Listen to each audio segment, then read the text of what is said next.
Keep it local. Do you feel like you're the only one keeping up with the housework in your relationship? Our relationship expert is here with some important tips on how to peacefully share the household chores. Welcome back to Keep It Local. One of the biggest fights couples can have can be about the everyday basics, household chores. Yes, definitely a big topic. Is that a big topic with you and Alex? Well, it's kind of a new emerging topic for us because, Julie Jeske is here. Let's bring her into the conversation because we could just chat forever.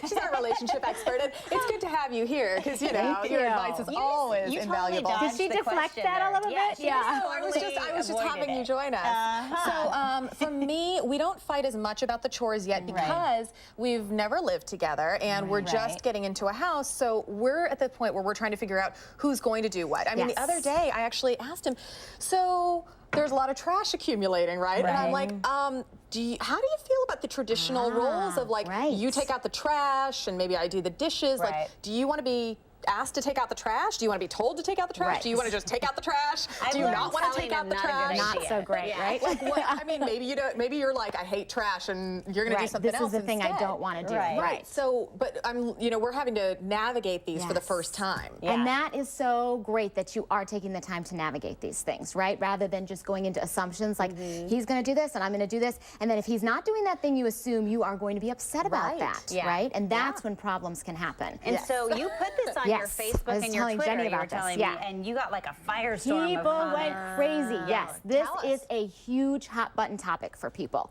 I knew that it came up a lot in relationships with the couples I work with. I did not realize how common this can cause problems, right? So, what do you hear the most often, first of all?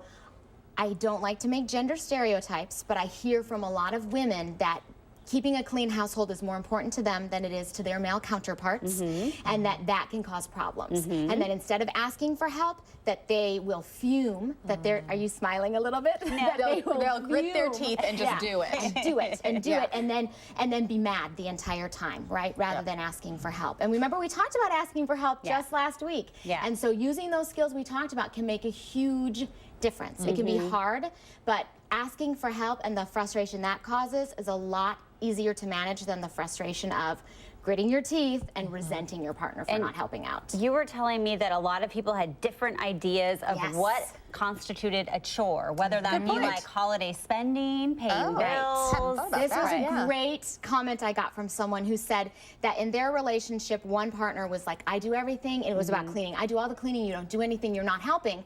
And then she was like, wait a minute, I am doing all these things. So they each made a list of all the things they do that they consider chores, and they compared them and realized like, oh my gosh, you really are doing a lot more than I realized. Because usually we think of chores as the vacuuming, the dishes, taking the trash out.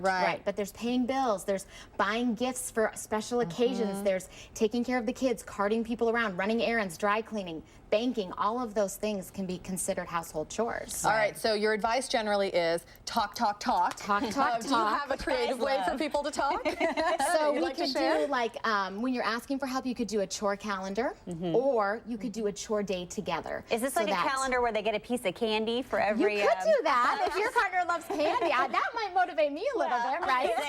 All I need is the $20 gift card each time I do something. Whatever motivates. Or having a chore day together where it's like you both just put on your music and you sit down and do it so you feel like you're each working can make a difference. The other thing is don't keep score. Don't keep thinking, oh, he's not doing this. He said he's going to do it. He's not doing this, and getting upset about it. Just say, hey, in a nice way, were you going to do that? You know, you said you were going to do that. Do you need some help with that this week? Because I think that's my problem, is I think of all the things that I do, and then I kind of let that build up, and I'm like, well, I did this, that, and that. Huge laundry list. Yes. So that's a hard one to ever get away from. Don't do that. All right, Julie Jeske, thank you so much for being here. Oh, and as always, if you have questions for Julie, we'd love to answer them here on the show. You can email her at coinkeepitlocal.com, and we'll get an answer for you a little bit later on when she's on next. Thank you. Thanks, Julie. Thank you. Talk to you later.